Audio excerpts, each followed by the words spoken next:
it can feel like there is not enough time in the day to get done all that you need to get done. And that overwhelming feeling, well, that sucks. It just hangs over you all through your workday. It probably is with you all evening. And we know it's causing sleepless nights, particularly on Sundays. But when you can get on top of your task list, when you can find ways to manage your time effectively, research shows that you're more productive, that you have higher well being, and that your distress is really reduced. So, time management is really worth the investment. So, let's talk about what's involved.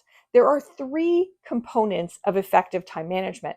We think mostly about the first component, how we structure our time. And I get that. That's what we have lots of videos about and productivity hackers telling us about. And we have day planners and programs and all those sorts of things. So structuring is kind of the most obvious thing, but there are two other components of time management as well. The second one is how we protect our time. And protecting our time is such an important part. You could have the most beautiful plan and schedule for things, and that gets wrecked, and there was no purpose in having it at all. So protecting your time is the second and very crucial component of time management.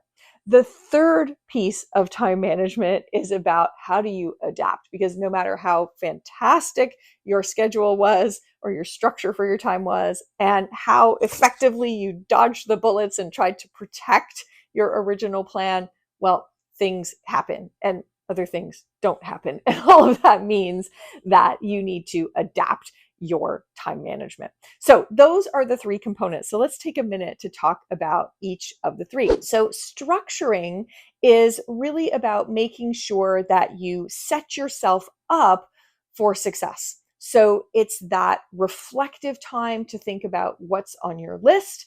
It's about figuring out what way to order or group or constrain or limit the way you use your time is going to be the most effective.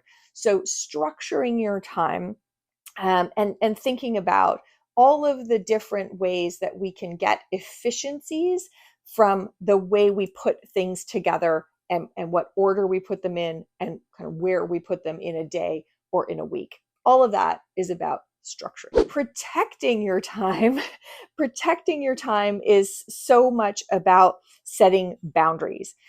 Those boundaries sometimes are boundaries you want to set to keep other people out, but they are equally as much, and I would say sometimes more often, boundaries for your own focus and attention, because sometimes we're our own worst enemies when it comes to violating the time structure that we set up.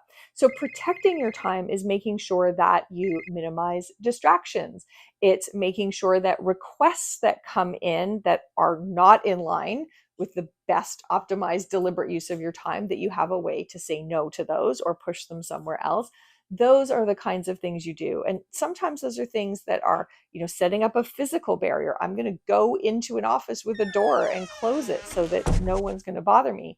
Sometimes they're more psychological things. So turning off notifications so you're not tempted to jump to that email that just came in or that ping you got on Slack. So protecting your time is a key piece of the puzzle. Finally, adapting your time is about understanding that things never go as initially planned. And it's really important to know that in advance, to be okay with that. Because if we have a very rigid structure and ironclad boundaries, well, you're not likely to be seen as somebody who can cope with the pace of the modern world. You're not likely to be perceived as a team player who can flex and deal with things. And if you're dealing with customers, telling a customer like, that's not in my schedule till 2 weeks from now, is probably not a great answer. So for the sake of your reputation and your contribution, it is important to be able to adapt your time, but knowing when to adapt, when not to, knowing how to adapt in a way that is most efficient and effective, also doesn't leave other people in the lurch. Well, that's a secret as well. So the theory of time management is that by grouping our tasks differently, by limiting or constraining the time we spend on them, all of the structure things, By reducing the amount of distraction, by limiting the number of things we're thinking about or paying attention to at any given time, and then by adapting and changing based on the circumstances and how things are evolving. The theory of time management is that we can get more done in the same amount of time.